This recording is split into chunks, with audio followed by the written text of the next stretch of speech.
आप जानते हैं कि हमारी बॉडी किससे मिलकर बनी हुई है? हमारी बॉडी बनी हुई है सेल से।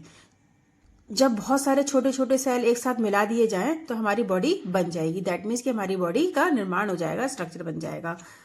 जैसे एक घर होता है ना, घर को बनाने के लिए हमें एक सबसे पहले ईंट की जरूरत लगाने की जरूरत पड़ती है। वो एक ईंट ही आगे जब बहुत सारी ईंटों को हम जोड़ते चले जाते हैं तो एक दीवार बनती है, और ज्यादा ईंटों को हम जोड़ते चले जाते हैं तो पूरा घर बन जाता है। सिमिलरली हमारी बॉडी का काम है। हमारी बॉडी भी इसी तरीके से सबसे छोटा जो सेल है, जिसको हमने सेल नाम दिया है, वो जब ऐड हो के, यानी दैट मीन्स कि हर एक सेल एक दूसरे से डिवाइड होके नया सेल बनाता चला जाएगा और हमारी बॉडी का निर्माण हो जाएगा। हमारी बॉडी ग्रो भी करेगी। ये सेल का पूरा कंसेप्ट है। लेकिन सेल के अंदर बहुत सारे ऐसे ऑर्गेनिज्म होते हैं जो कि बहुत डिफरेंट टाइप के फंक्शन करते हैं, तभी हमारा सेल वर्क कर पाता है और पूरी बॉडी वर्क कर पाती है सेल के वर्क करने की वजह से। इसे आप एक छोटे से एग्जांपल से समझो कि मान लीजिए एक कंपनी है, उस कंपनी में बहुत सारे एम्प्लॉयज हैं। अब देखिए, केवल एक वहां पर जो हेड होता है, केवल वो तो सारा काम नहीं कर सकता ना कंपनी का, उस कंपनी को नहीं चला सकता, तो वो बहुत सारे एम्प्लॉयज रख देता है जो क्या करते हैं, अपने अपने काम को डिवाइड कर लेते हैं और उस काम को परफॉर्म करके अच्छी तरीके से तब उस कंपनी को आगे बढ़ाते हैं। सिमिलरली सेल की बात है। सेल के अंदर भी बहुत सारी ऑर्गेनाइज होती हैं जो अपना अपना काम करती हैं, और वो जब अपना काम कर सकती हैं परफेक्टली, तभी क्या है, सेल हमारा काम कर पाता है, सेल हमारा आगे चल पाता है। ये सेल डिवाइड होते रहते हैं, जब वो डिवाइड होते हैं तो डिवीजन की वजह से हमारी बॉडी ग्रोथ करती चली जाती है। जैसे कि आप कहते हो ना कि बचपन में आप छोटे होते हो, लेकिन जैसे जैसे आप बड़े होते रहते हो, तो कैसे बड़े होते हो? क्योंकि उसमें सेल, हमारी जो बॉडी के अंदर सेल है वो डिवाइड हुए हैं, डिवाइड हो के बहुत सारे सेल बन गए हैं। और जब बहुत सारे सेल बन गए, दैट मीन्स कि हमारी पूरी बॉडी बन गई, हमारी बॉडी ग्रो हो गई। लेकिन इतने टिपिकल कंसेप्ट को एग्जामाइन किसने किया? एक साइंटिस्ट हैं रॉबर्ट हुक। 1665 में इन्होंने इसका एग्जामाइन किया था कि इन्होंने ट्री की एक बार्क ले ली थी, उसमें उन्होंने अपने सेल्फ डिजाइन माइक्रोस्कोप से उसको देखा। तब उन्होंने देखा कि उसके अंदर छोटे छोटे हनी कॉम्ब बने हुए हैं, छोटे छोटे कंपार्टमेंट बने हुए हैं, जिसको हनी कॉम्ब जैसी संरचना थी, उसके अंदर स्ट्रक्चर था। इसको उन्होंने लिटिल रूम का नाम दे दिया। इन्हीं लिटिल रूम को सेल भी बोला। चलो अब हम सेल के बारे में पूरी तरीके से पढ़ते हैं कि सेल हमारा कैसा होता है, उसके अंदर जो ऑर्गेनिज्म होती हैं वो क्या क्या काम करती हैं, है ना, और क्या उसकी सेल को कौन बचा के रखता है, कौन सी ऑर्गेनिज्म फूड बनाती है, कौन सी ऑर्गेनिज्म इसमें प्रोटीन बनाती है, कौन सी ऑर्गेनिज्म फूड स्टोर करती है और हमारे सेल के फंक्शन को आगे बढ़ा देती है। उसमें हनी कॉम्ब जैसी स्ट्रक्चर मिला उन्हें, जब उन्होंने अपने सेल्फ डिजाइन माइक्रोस्कोप से देखा रॉबर्ट हुक ने। अब उन्होंने लिविंग ऑर्गेनिज्म के ऊपर एक एक्सपेरिमेंट किया।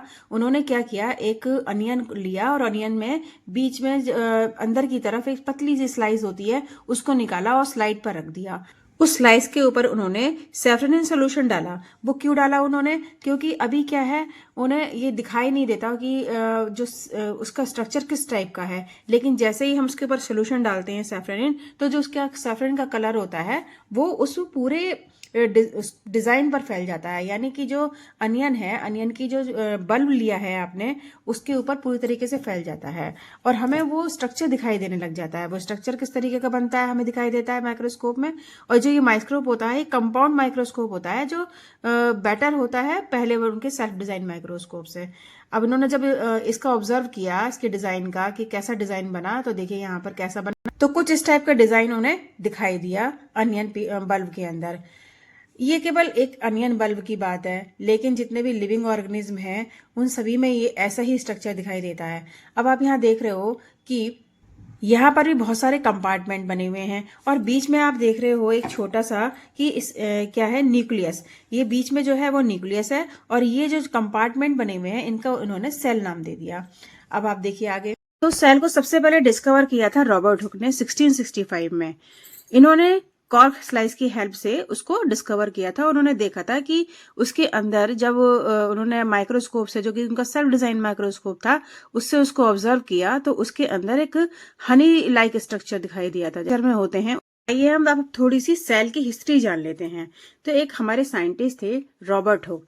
इन्होंने 1665 में डिस्कवर किया था। इन्होंने क्या किया था कि ट्री की एक बार्क ले ली थी और उस बार्क में जब उन्होंने ऑब्जर्व किया अपने सेल्फ डिजाइन माइक्रोस्कोप से, तो उन्होंने उसमें देखा कि उसके अंदर बहुत छोटे छोटे हनी कॉम जैसे स्ट्रक्चर दिखाई दे रहा था। वो हनी कॉम जो कि इसके अंदर क्या थे, छोटे छोटे कंपार्टमेंट से बने हुए थे। उन्हीं कंपार्टमेंट को उन्होंने सेल दे दिया। लेकिन ये तो था हमारा, उन्होंने जब रॉबर्ट हुक ने ऑब्जर्व किया था तो इन्होंने नॉन लिविंग का ऑब्जर्व किया था कि उसके अंदर सेल होते हैं। लेकिन लिविंग ऑर्गेनिज्म में भी जितने हमारे लिविंग ऑर्गेनिज्म है उसके अंदर भी वो भी हमारे सेल से मिलकर बनते हैं। तो अब वो ये कहा, ये उन्होंने डिस्कवर किया था हमारे ली बॉन हॉक ने 1674 में। इनका जो माइक्रोस्कोप था और ज्यादा बढ़िया था उन पहले वाले माइक्रोस्कोप से। तो इन्होंने जब ऑब्जर्व लिविंग ऑर्गेनिज्म के सेल का, तो वो क्या कैसे किया था, उन्होंने वाटर ले लिया था पॉन्ड से, और उस पॉन्ड के वाटर को उन्होंने क्या किया था, ऑब्जर्व किया था। तो उसमें देखा उन्होंने उसके अंदर भी कुछ ऑर्गेनिज्म है। अब वो ऑर्गेनिज्म के जब सेल के डिस्कवर, उसमें भी उन्होंने उस सेल को डिस्कवर किया था। इस तरह ली बॉन हॉक ने 1674 में फ्री लिविंग ऑफ सेल के ऑब्जर्व किया। अब नेक्स्ट हमारे आते हैं रॉबर्ट ब्राउन। रॉबर्ट ब्राउन ने 1831 में जो डिस्कवर किया था, वो सेल के अंदर एक छोटा सा पार्ट होता है बीच में जिसको कहते हैं न्यूक्लियस, उसकी डिस्कवरी करी थी। फिर हमारे आए साइंटिस्ट स्वीडन और स्वान। इन्होंने 1838 में स्वीडन आए थे और स्वान आए थे 1839 में। इन्होंने कहा था कि जो फंडामेंटल यूनिट ऑफ लाइफ है वो सेल ही है। इन्होंने सेल को fundamental of unit of life ही बोला था। अब सेल की तो डिस्कवरी हो गई, लिविंग ऑर्गेनिज्म की भी हो गई और नॉन लिविंग ऑर्गेनिज्म की भी हो गई। लेकिन अब इस सेल के अंदर भी बहुत सारी चीजें होती हैं। अगर ये हम इसको खाली मान लेते हैं कंपार्टमेंट, तो ऐसा तो नहीं है कि सारी वर्किंग हमारी खाली कंपार्टमेंट ही कर देगा। इसके अंदर कुछ ऐसी ऑर्गेनिज्म होती हैं जो कि अपना अपना काम करती हैं। उन्हीं की डिस्कवरी करी थी हमारे, कौन है, एक साइंटिस्ट वर्क्यो। इन्होंने क्या किया था कि जो सेल है, सेल के कॉम्प्लेक्स स्ट्रक्चर को समझा था और उसके अंदर जो वेरियस टाइप की ऑर्गेनिज्म है उनको समझा था। तो आगे हम पढ़ते हैं नेक्स्ट टॉपिक।